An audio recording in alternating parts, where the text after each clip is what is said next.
הסינים.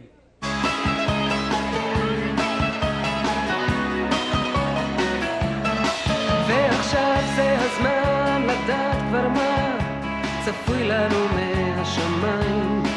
גם יודעת יותר טוב למה התכוונה זאת שאמרה שהחוכמה היא כמו מים.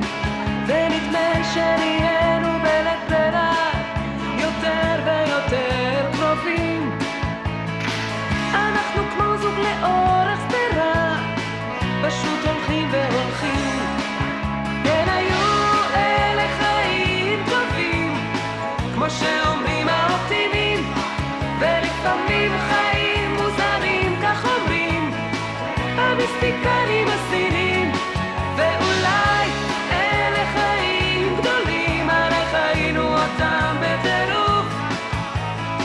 תסתכל עלינו ותראה קצת שמח קצת עצוב. וכשאני שוב לובש את שמלה לבנה אתה שואל מה קרה לך ולנו.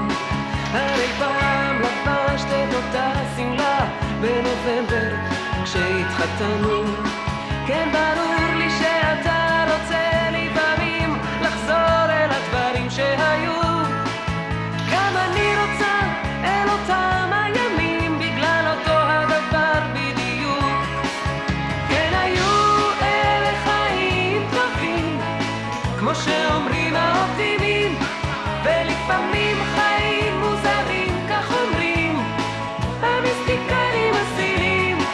ואולי אלה חיים גדולים הרי חיינו אותם גם בטירוף. תסתכל עלינו ותראה קצת שמח קצת עצוב. ועכשיו את תדבר רק תבוא אליי בשקט בשקט בחדר כמו שני חברים שעבדו בחלל.